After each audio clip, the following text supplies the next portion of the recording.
My name is Elias Thorne. I'm 52 years old. In this region of Oregon, people know me as a seasoned architect. I have spent my entire life calculating technical specifications, designing buildings meant to be solid, enduring, and permanent. And yet, deep inside, this man lives a secret about a structure entirely different from anything made of steel or concrete, a blueprint not belonging to the physical world we see around us. There is something strange about me that no doctor has ever been able to explain. It is my heartbeat. Since the incident when I was 6 years old, my heart has remained steady at 40 beats per minute. To science, it is a biological abnormality that requires monitoring. But to me, those 40 beats are a living anchor. They are the physical trace left behind by the realm of light, a constant reminder of where I truly belong. I was like an architectural drawing placed on land it was never meant for. That inner fracture widened with every passing year until the sealed memories of my soul finally returned, not by chance, but to realign everything that had been misplaced. I was like an architectural drawing placed on land it was never meant for. That inner fracture widened with every passing year until the sealed memories of my soul finally returned, not by chance, but to realign everything that had been misplaced. Come back with me to a summer afternoon when I was 6 years old. In the neighbor's backyard, while running and playing, my lungs suddenly slammed shut. A violent anaphylactic shock. It felt as if someone had poured thick concrete into my chest. I could not draw in even the smallest breath of air. Darkness collapsed in on me. I staggered a few yards across the grass and then I fell. And in that instant, the pain vanished. I heard a soft popping sound, like bubbles breaking, and felt myself become weightless, pushed out of my body. I hovered in the air about 20 feet above the ground, looking down at the entire backyard. Below me, the body of a 6-year-old boy, my body lay motionless, his face pale. The other children were still shouting and playing right beside him, completely unaware that I had just taken my final breath. Suddenly, a massive display of memories exploded open. I relived all 6 years of my life in astonishing clarity, and strangely, I did not only see, I felt. I felt my mother's fierce love. I understood my father's exhaustion, his short temper as he struggled under the weight of providing for our family. I experienced every emotion with total empathy, without a single trace of resentment. In the stillness of that space, I realized I no longer had arms or legs, no human form at all. I was a glowing sphere of awareness, alive with energy. I did not need lungs to breathe. I did not need a heart to beat. The body below had only been a temporary vehicle for a long lesson. And there, at that threshold, I stood before a far greater reality, one where time itself no longer held meaning. From the narrow space of that backyard, I was suddenly pulled forward at tremendous speed. In the blink of an eye, I found myself immersed in a radiant expanse I can only describe as the sea of light. Here, I was no longer a 6-year-old boy. I was a sphere of awareness among thousands of other glowing spheres. We were like seeds in a vast nursery, all of us suspended in perfect peace. You might wonder how a 6-year-old child could possibly possess thoughts and understanding so profound. The truth is, the very moment I left my body, the limits of a child's biological brain were left behind on the grass. My consciousness was no longer restricted by an undeveloped body. I had regained the soul's original intelligence, an ancient, expansive wisdom far beyond the greatest human minds on earth. At 52 years old, I am merely translating those immense concepts into human language. Instantly, I felt myself lifted by an incredibly gentle force. I was carried forward to stand before a massive presence, blazing like an eternal sun. This was the Creator. He did not speak with words. He spoke directly to my mind. A long, vivid conversation unfolded between us. I asked him in thought, "Creator, you hold supreme power over all things. Why do you not use that power to transform us instantly? Why not make us good and perfect from the beginning, so no one would ever have to suffer or make mistakes?" He answered with a voice that echoed through existence yet overflowed with love. "My son, if I force goodness upon you, that goodness does not belong to you. It belongs to me. I could create perfect machines, but that is not what I desire. I want beings with free will. I still questioned him. But, Creator, free will causes us to hurt one another in the world below. Is it truly worth it? He explained gently. True growth only comes through choice. Love, kindness, and compassion have value only when you are free to choose the opposite and still choose what is good. If I compel you to love, then it is no longer love. I want you to learn to become a being like me through your own decisions. The environment you are about to enter will reveal the consequences of every action, and through those experiences, you will shape your own essence. After this exchange, he allowed me to observe the universe. I saw thousands, tens of thousands of planets appear like vast laboratories of existence. My awareness expanded instantly, enabling me to understand the nature of each world at a single glance. Every planet represented a different level of learning. Some were peaceful, others were extraordinarily harsh. At last, my gaze settled on Earth. There, I saw a chaotic panorama. Majestic natural beauty intertwined with rivers of blood from war. Noble acts of selflessness standing beside limitless greed. I watched the law of cause and effect operating with absolute precision, forcing humanity to face the consequences of its own actions. I realized that it is precisely the shortness of human life, the physical limits, and the presence of pain that creates the most powerful environment for the soul's growth. In the realms of light, it is easy to be good, but to remain kind within the darkness of earth, that is the greatest examination of all. Without a moment of hesitation, I pointed toward that blue planet and affirmed to the Creator with confidence and deep responsibility, this is where I choose to go. I want to return there to learn my lesson, to understand what it means to love within adversity. In that instant, I understood that the life ahead would not be easy, but it was a priceless gift I had chosen with my own free will. After the dialogue about free will, the sea of light around me began to move. The Creator did not teach me only with words, He revealed reality itself. As an architect, I had spent my life studying two-dimensional blueprints, but here, I was shown the great original design of the soul in multiple dimensions, where time was no longer a straight line, but a solid structural spine. He guided me through the 7 pillars of destiny, the forces that would shape my journey on Earth. He revealed the first pillar, the structure of personal time. Before me appeared a luminous timeline filled with radiant intersections. The Creator showed me that my life was not random or accidental, but carefully engineered through precise time windows. I saw the glowing point when I was 6 years old, the moment I temporarily left my body to stand here. I saw the point at 12 years old, the execution of my first karmic debt. Then I saw the season of 35 and 36, when the memory seals would be lifted and my awakening would begin. And finally, the marker at 52 years old, my present moment. He made me understand this was not a prophecy of the end of the world, but a warning about the limit of opportunity. Each moment was a bridge, a final chance to correct myself and spread truth before the journey closed. He led me to the second pillar, clusters of confirming signs. Like a slow-motion film, I watched myself at 12 years old standing in a chaotic schoolyard.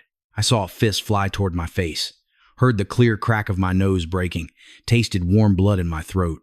Yet in the realm of light, there was no fear or anger.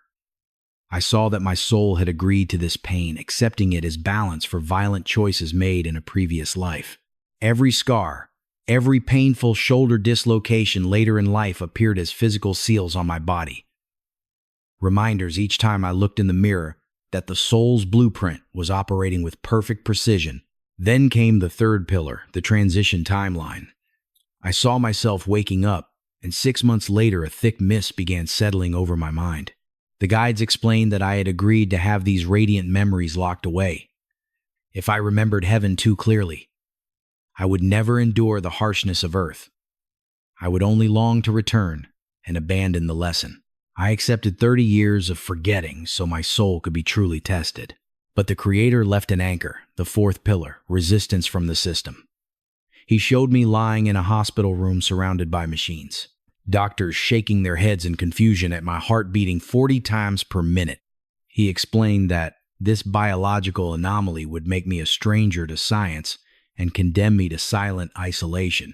Yet that slow rhythm was a signal from the realm of light, a daily reminder that I did not fully belong to this world. My vision then expanded across the globe to the fifth pillar, the field of influence. Earth appeared as a unique school, a brutal classroom where death and pain exist to teach compassion. He showed me that my message was not for one religion, but for every soul studying on this planet. We are all students in the same great examination. At the sixth pillar, a strange event unfolded, the great reversal. I was offered multiple versions of my life. I saw one version with genius-level genetics, wealth, and extraordinary charisma. But I also saw its sole outcome, extreme arrogance that would rot me from within. In that instant, I chose reversal.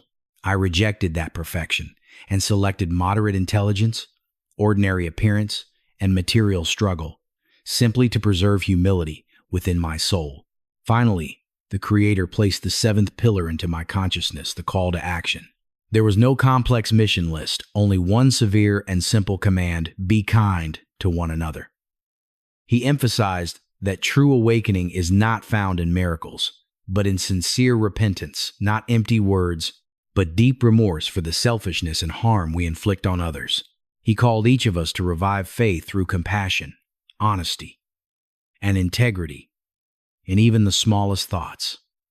This, he said, is the only way to pass the earth test and return home with a radiant soul design. As the final images of the blueprint dissolved into light, a power and clarity unlike anything I had ever known filled me. I was ready to remain there forever. But the very moment I moved toward the blazing sun of his presence, a radiant being appeared before me. The gatekeeper angel looked into me with authority and mercy, and one command echoed directly into my consciousness in the language of thought: "You are not permitted to leave yet." The instant the angel's command struck through me, I felt an invisible yet overwhelmingly powerful force shove me backward. For a brief moment, it was as if I was falling freely from an unimaginable height. The weightless calm of the sphere of consciousness vanished, replaced by crushing pressure, as though the entire universe was forcing me into a narrow container. I was pulled backward through a dark, freezing tunnel, and then a deep, internal thud echoed through my mind. My eyes flew open.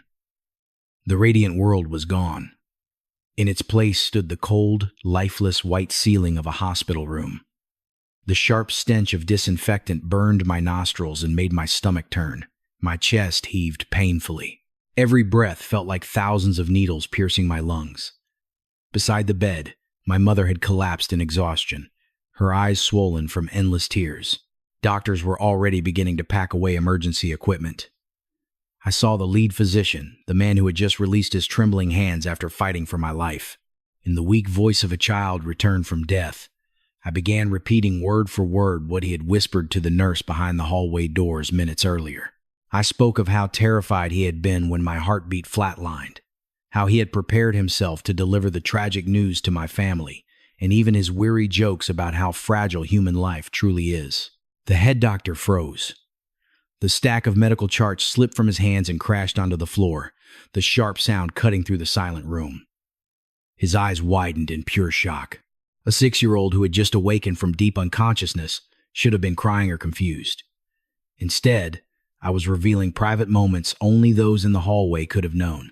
That was the first physical anchor, undeniable proof that my soul had truly left my body and observed everything. 6 months later, exactly as agreed in the realm of light, a dense fog began covering my memories. The guides fulfilled their task, sealing away the brilliance of heaven so I could live a fully authentic human life. I forgot the glowing spheres. I forgot the form of the Creator.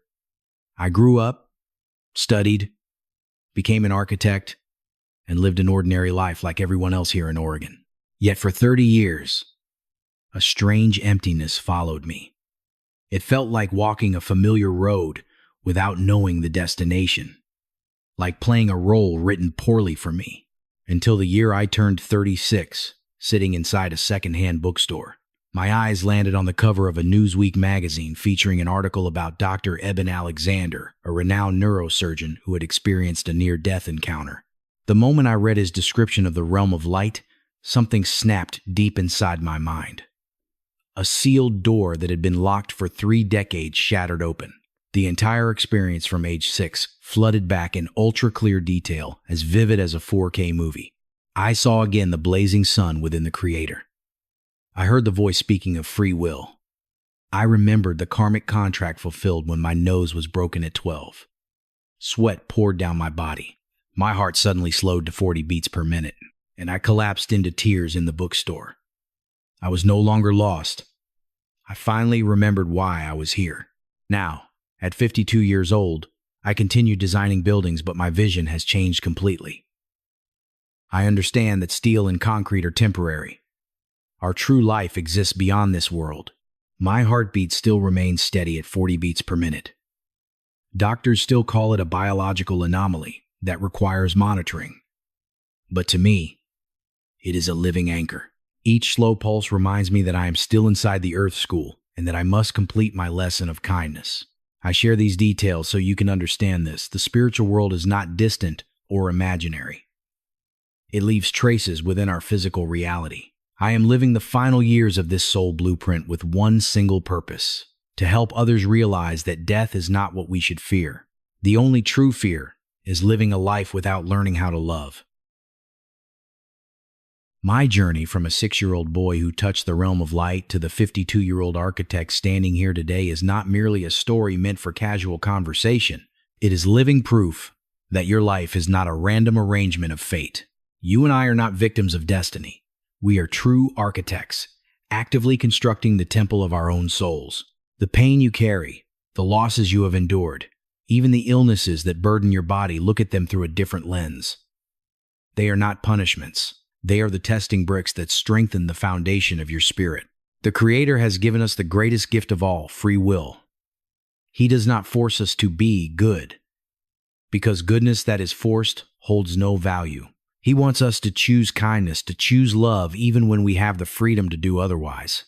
My most sincere advice to you is this: do not wait until your heart stops beating to begin learning how to live. Awaken in this very moment. Every gentle word, every selfless act, even a single honest thought is how you refine your soul's blueprint before returning home. Do not let the debts of the past weigh down your steps. Dissolve them with compassion and humility. If your heart feels comforted and you recognize a piece of truth in this story, I invite you to take a small action with powerful meaning. Leave a comment below with the words, "I have awakened." This is not just a phrase, it is a declaration to the universe that you are ready to live a purposeful life. And if you believe this message could help someone feel less afraid and rediscover hope, share it as a gift of love. We spread this truth, not to frighten one another with judgment, but to remind each other that the realm of light awaits us with open arms where love is the only language. Before we close today's video, I invite you to join me in a moment of stillness to receive this prayer.